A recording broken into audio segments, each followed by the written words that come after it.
Je vais vous dire, j'adore depuis toujours Loulou Nicolin. C'est un pote, c'est un ami depuis maintenant plus de 40 ans. Je l'ai vu grandir, je l'ai vu grossir aussi. Mais je ne comprends pas, avec ses entraîneurs, il a un vrai souci. Et depuis toujours, moi je me souviens de Mosca, je me souviens de Michel Mézy, où il y a eu Annie Croche avec lui plusieurs fois. Je me souviens de Gérard Gilly. Je me souviens d'Aimé Jacquet, que Loulou a jeté, entre guillemets, au bout de quelques mois. Et là, maintenant, les derniers, c'est René Girard, Jeannot Fernandez. J'avoue que les bras m'en tombent. Loulou, reprends-toi et demande à Michel Platini, définitivement ton ami Michel Platini, de te choisir un entraîneur qui te convienne.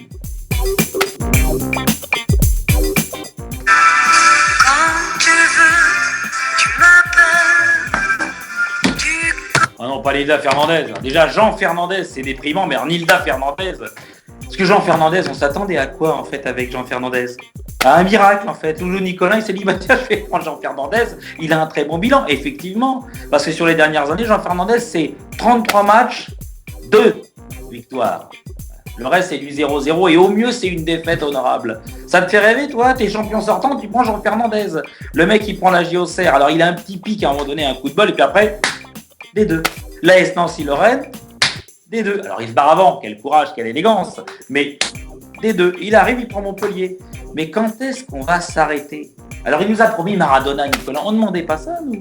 Il a vendu Maradona, on s'en foutait. Nous, on voulait juste un entraîneur, un jeune entraîneur, un mec qui relance, un mec qui amène des nouvelles idées, qui a une équipe de jeunes comme Montpellier qui sort d'un titre. Il faut qu'il nous foute l'autre, mais pourquoi pas Georges Boulogne? Mais allons-y.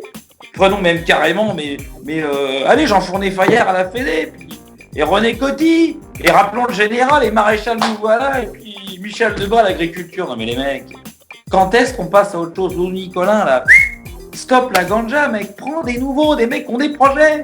En Allemagne, il y a Youpankes. Les Espagnols, ils ont fait venir Guardiola, on passe à autre chose. On va jamais s'en sortir. Que Montpellier serve de leçon à la Ligue 1. On est rentré dans une nouvelle ère. Mettons ça dans le crâne. L'an 2000 est passé par là. Ça paraît dingue. Hein. Il n'y a pas eu de bog, sauf pour certains. Remettons-nous en question. Ça me dit. Il y a urgence, évidemment. Montpellier, c'est 2 victoires en 16 matchs. C'est 0 victoire lors des 2 derniers matchs. Alors, effectivement, il y a urgence. Loulou Nicolin devait réagir. Il a réagi une première fois dans les médias. Là, il y a Jean Fernandez qui quitte le club. Évidemment, il quitte le club après la sortie de Loulou Nicolin et cette énième défaite hier soir contre Lorient. C'est normal. Quand on voit les matchs de hier, on voit une équipe qui est passive, qui est attentiste, notamment sur le but de Barthélémy. Et on voit des joueurs qui sont perdus sur le terrain, qui ne trouvent pas de solution, donc qui finalement pètent les plombs. Hilton, c'est un défenseur dit gentil. Il essaye de mettre son crampon dans le visage d'un de ses adversaires. Et El Khaoutari, il pète pas les plombs, mais il essaye de sauver ce qu'il a sauvé, donc il concède un malheureux pénalty, et au final Montpellier se retrouve sans sa défense centrale contre Saint-Etienne. Ça va être extrêmement compliqué, mais la chance quand même pour Montpellier, c'est que derrière, il y a 3 équipes, Valenciennes, Ajaccio et Sochaux, qui ne gagnent pas, donc un matelas de 5 points, c'est quand même un petit matelas.